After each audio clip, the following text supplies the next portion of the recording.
What would you do if the woman you loved years ago, the one who left you shattered, suddenly walked back into your life, but this time she wasn't just the girl next door, she was the CEO of one of the biggest companies in the city.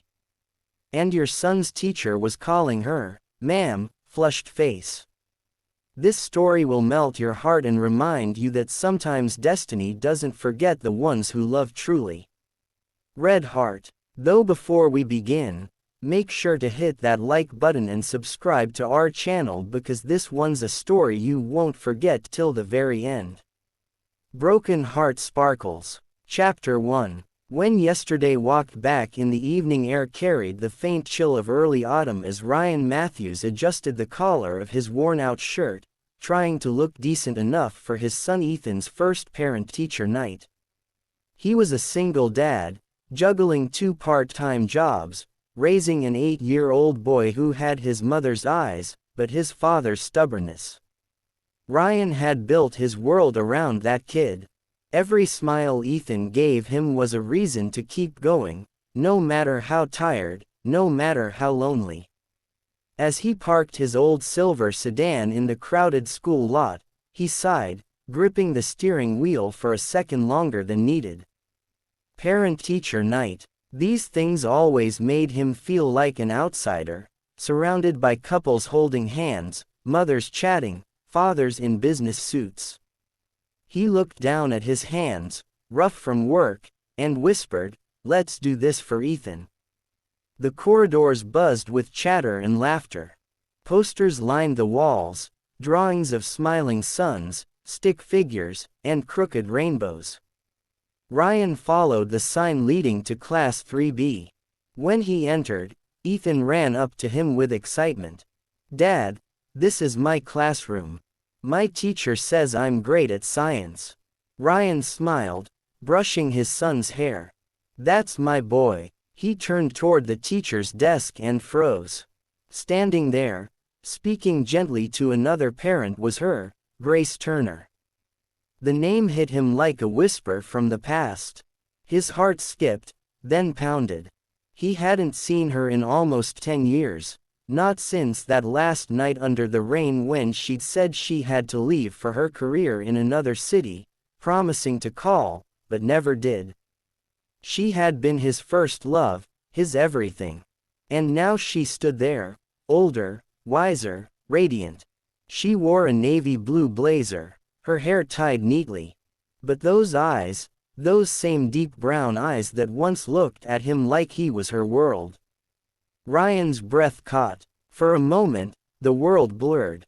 He almost turned to leave, but Ethan tugged his hand, pulling him closer to her. Grace's gaze lifted, and the moment their eyes met, time stood still. The soft smile on her lips faltered. "Ryan," she whispered, disbelief painting her voice. He forced a polite smile. "Hi, Grace. It's been a long time." Her heart thumped so loud she swore the whole class could hear it. She hadn't expected him. Of all the parents, of all the kids, Ethan Matthews. It hadn't even clicked until she saw the surname. She had thought maybe it was coincidence. But standing in front of her now was the man she had loved and lost. They exchanged awkward small talk while Ethan proudly showed his drawings. Grace smiled through it, but her mind raced back to years ago. How they used to dream together. How he had promised to build a future where they'd never have to say goodbye.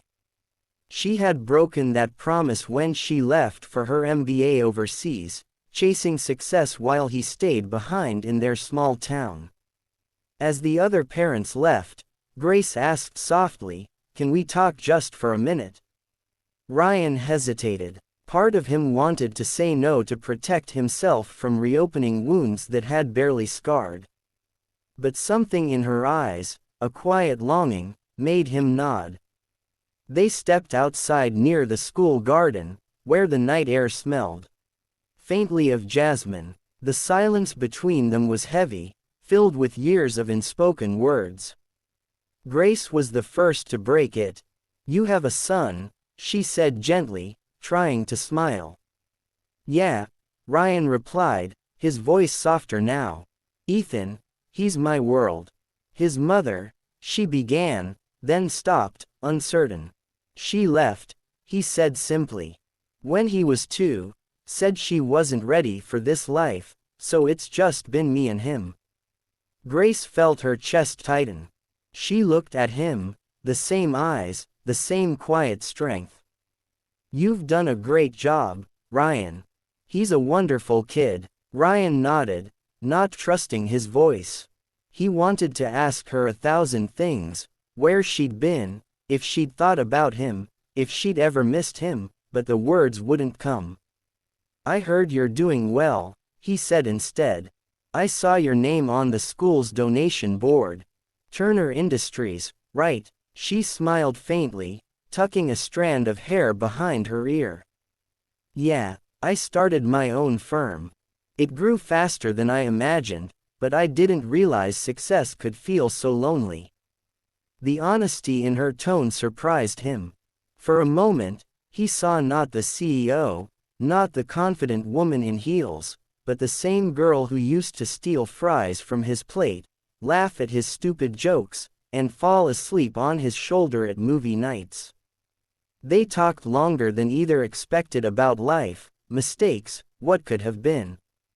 Ryan found himself laughing again, something he hadn't done in months.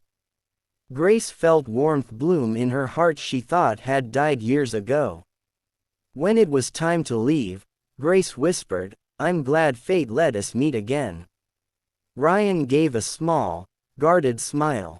Yeah, maybe it still has something left to say. He drove home that night, replaying every word, every glance. For the first time in years, his heart wasn't heavy with loneliness. It was confused, alive, and scared. He didn't know if he could trust her again, but he also couldn't stop thinking about her. Meanwhile, Grace sat in her car under the soft street light, staring at her reflection in the rear-view mirror. Her pulse trembled. He's still the same, strong, kind, real. She'd spent years surrounded by polished businessmen, but none of them ever made her heart race like Ryan did. The man with calloused hands and gentle eyes. She thought she had everything, power, wealth, freedom. But tonight, seeing him with Ethan, she realized how empty her victories felt without love. And for the first time in a long while, Grace Turner, the untouchable CEO, felt afraid. Afraid that maybe, just maybe, she was falling again. Little did she know, fate wasn't done yet. The next meeting wouldn't be about Ethan's grades, but about two hearts finding the courage to rebuild what was once lost. That a week after parent-teacher night, Ryan still couldn't shake Grace from his thoughts. Every time he packed Ethan's lunch or tucked him into bed, memories of her gentle smile crept back. He told himself it was just nostalgia, but deep down he knew it wasn't. Fate was knocking again. One evening, he received an unexpected call from the school. Ethan had won a science competition and the sponsor wanted to meet him personally. Ryan arrived at the school office and there she was again. Grace standing beside the trophy table, her smile soft and genuine. I didn't plan this, she said nervously, but when I saw his project, I wanted to help him get noticed. Ryan couldn't be angry. He saw the sincerity in her eyes.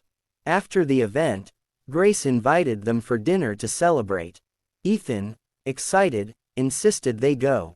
That night, sitting across from her in a cozy restaurant, Ryan felt time melt away. They talked like old friends, laughed like lost lovers, rediscovering pieces of their souls. Grace confessed she had never stopped thinking about him, that success hadn't filled the space his love once occupied. I left to build a life, she whispered, eyes shimmering. But I realized life without love isn't living. Ryan's chest tightened. I don't know if I can go through losing you again, Grace. She reached for his hand. Then don't. Let's start over. Not for the past, but for what we still feel. In that quiet moment, surrounded by soft music and warm light, Ryan saw in her eyes not the woman who left, but the one who came back to heal what she broke. Weeks turned into months, and slowly love returned. Not perfect, but real. Grace became part of their small family, joining school trips, movie nights, and messy breakfasts. She wasn't the CEO in those moments, just Grace, the woman who finally found home again. And one evening, as Ethan ran to show her a drawing titled My Family, Ryan realized fate had never been cruel. It was just waiting for two hearts brave enough to love again. Red Heart Speech Balloon. If this story touched your heart, hit that like button and subscribe to our channel for more emotional love stories that remind us true love always finds its way back. Red Heart Sparkles.